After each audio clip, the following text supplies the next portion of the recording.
আমাদের গ্রামে একটি ছোট্ট হাই স্কুল ছিল।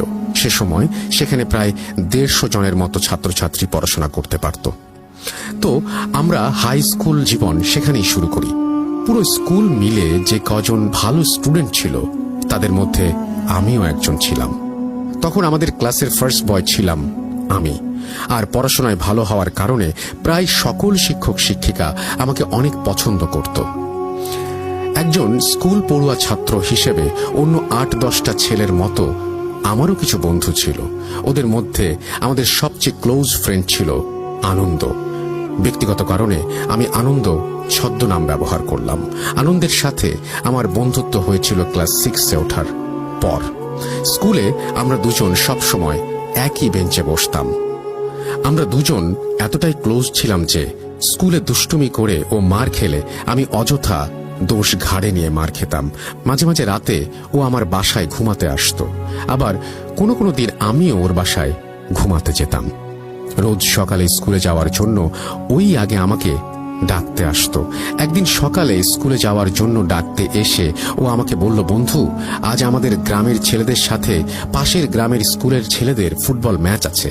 গতকাল ওরা আমাদের বলেছিল টিমে 2 জন প্লেয়ার শর্ট আছে, তো তুই তো খেলতে চাস, তাহলে কালকে তুই আর আমি ওই বন্ধুকে ডেকে নিয়ে আসি। অনেকদিন ধরে ফুটবল খেলিনি বন্ধু, তো চল না আজকে ওদের সাথে গিয়ে একটু ফুটবল খেলি। আর আমি তো কোনোদিন পুকুরে গোসল করিনি, তো আমার খুব ইচ্ছে আজকে খেলার পর পুকুরে গোসল করব। আমি বললাম আচ্ছা চল। এরপর ওর সাথে গেলাম, ফুটবলও খেললাম। খেলা শেষ হয়েছিল ঠিক দুপুর 1টায়।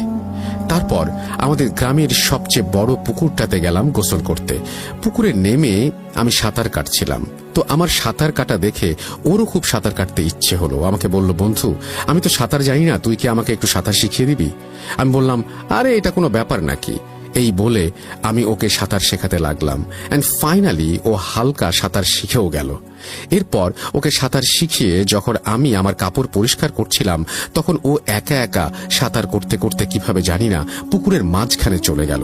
এর কিছুক্ষণ পরে পুকুরের মাঝখানে তাকিয়ে দেখি ও আর ওখানে নেই। আমি ওকে ডাকাডাকি করলাম, কিন্তু কোনো জবাব পেলাম না। এভাবে অনেক খোঁজাখুঁজির পর যখন আর কোনো উপায় খুঁজে পেলাম না, তখন চিৎকার দিয়ে কেঁদে উঠলাম। আর আমার চিৎকার শুনে পুকুরের আশেপাশে যারা ছিল তারা সবাই ছুটে এলো। তারা আমার কাছে সবকিছু শুনে সবাই পুকুরে নেমে খোঁজাখুঁজি করতে লাগলো। এভাবে 1 ঘন্টা পর পুকুরের অন্য পাড়ের এক কোণা থেকে একজন লোক আমার বন্ধুর মৃত লাশ উদ্ধার করলো। এই দৃশ্য দেখে আমি সঙ্গে সঙ্গে জ্ঞান হারিয়ে ফেললাম। তারপর জ্ঞান ফিরে দেখি আমার বন্ধুকে কবরস্থ করার জন্য নিয়ে যাওয়া হচ্ছে। এই দৃশ্যটা দেখে আবারও কান্না করতে লাগলাম এবং ওর লাশটাকে আটকানোর জন্য ছুটে যাওয়ার চেষ্টা করলাম, কিন্তু আমাকে প্রায় 10 জনের মতো লোক ধরে রাখায় আমি কিছুতেই ওর কাছে যেতে পারিনি।